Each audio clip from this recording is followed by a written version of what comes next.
السلام علیکم ورحمۃ اللہ وبرکاتہ۔ پیارے بھائیوں، میں نے آپ کے لیے ایک بہترین ٹاپک لایا ہے۔ آئیے چلتے ہیں ہم اپنے ٹاپک کی طرف۔ نحمده ونصلي على رسوله الكريم، اما بعد فاعوذ باللہ من الشیطان الرجیم، بسم اللہ الرحمن الرحیم۔ السلام علیکم ورحمۃ اللہ وبرکاتہ۔ ہمارے آج کی موضوع ہے حضرت آدم علیہ السلام سے پہلے دنیا میں کیا تھا۔ پیارے بھائیوں، حضرت آدم علیہ السلام سے پہلے 28 قسم کی مخلوقات آباد تھی۔ سب سے حسین مخلوق کون سی ہے؟ کیا آپ جانتے ہیں سیدنا آدم علیہ السلام کی دنیا میں تشریف آوری سے پہلے زمین پر 28 قسم کی مخلوقات آباد تھی۔ مختلف زمانوں میں کئی ہزار سال عجیب و غریب مخلوقات یہاں آباد رہی ہیں۔ جنات کے بارے میں تو سبھی جانتے ہیں کہ آدم علیہ السلام سے پہلے یہ آباد تھے۔ پھر انہوں نے سرکشی کی تو اللہ تعالی نے فرشتوں کو بھیجا، جنہوں نے جنات کو قتل کیا اور زمین سے نکال کر جزیروں میں بھیج دیا۔ مگر جنات سے پہلے 27 مخلوقات اور آباد تھی۔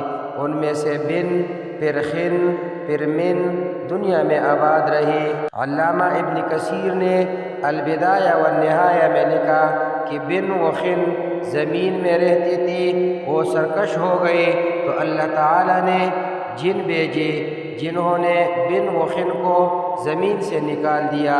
یہاں یہ یاد رکھیے کہ ان سب کو قتل نہیں کیا بلکہ زمین کی حدود سے نکال دیا۔ ممکن ہے وہ کسی اور زمین، کسی اور سیارے پر آباد ہو چکے ہوں اور وہی خلائی مخلوق ہوں۔ پھر جنات نے سرکشی کی تو فرشتوں نے ان کو قتل کیا، اور جس کے لیے زمین کی تخلیق کی گئی یعنی حضرت انسان وہ پیدا کیا۔ علامہ مسعودی نے لکھا کہ انسان سے پہلے 28 قسم کے مخلوقات زمین پر آباد تھی، اور علامہ شہاب الدین نے بھی المستطرف میں لکھا کہ 28 قسم کی مخلوقات آباد تھی، اور ان میں سے کچھ پروں والی مخلوق تھی جن کی زبان بجنی جیسی تھی، کچھ کی 2 جسم، ایک سر تھا، ایک جسم شیر سا اور ایک پرندے سا، اور ان کے بال اور ناخن ہوتے۔ کچھ کے 2 سر، ایک آگے کی جانب اور دوسرا پیچھے کی جانب ہوتا تھا۔ کچھ نصف انسان جیسے تھے اور ان کی کئی ٹانگیں تھیں۔ کچھ کا منہ انسان سا اور پیٹ کچھوے جیسے اور سر میں سینگ ہوتی تھی۔ کچھ کے سفید بال اور گائے جیسی دم ہوتی تھی۔ کچھ کے ناخن خنجروں کی طرح اور لمبے لمبے کان ہوا کرتے تھے۔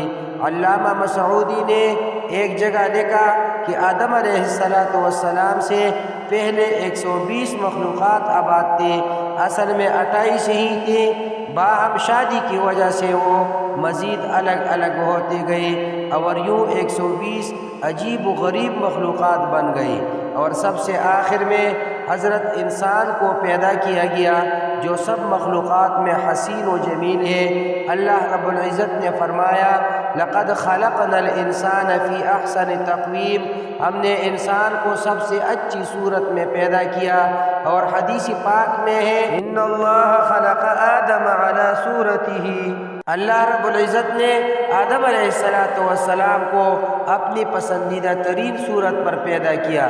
سابقہ مخلوقات میں سے کچھ کی نشانات ملتے رہتے ہیں جن کو سائنسدان ڈائنوسار وغیرہ قرار دیتے ہیں، اور کچھ سمندر و جزیروں میں چھپی ہوئی ہیں۔ الجزائر میں موجود بہت بڑی پہاڑی سلسلے کی غاروں میں مذکورہ کچھ مخلوقات کی ان کے زمانے کی تصاویر ہیں جو دریافت ہوئی ہیں۔ اس سے آپ کچھ اندازہ لگا سکتے ہیں۔ بعض کے نزدیک یاجوج و ماجوج انہی سابقہ مخلوقات میں سے ہے جو اب تک سکندر ذوالقرنین کی بنائی دیوار کے پیچھے بند ہے، اور بعض احادیث میں 2 عظیم شہروں کا ذکر ہے جو اس دنیا سے بھی بڑے ہیں، ایک مشرق میں ایک مغرب میں، وہاں بھی مخلوق آباد ہے۔ زیر نظر تصاویر الجزائر کی غاروں کی ہیں۔ ماہرین کے مطابق یہ بن، خن اور من کی بنائی تصاویر ہو سکتی ہے، اقول قولی ھذا استغفر اللہ لی ولکم ولسائر المسلمین.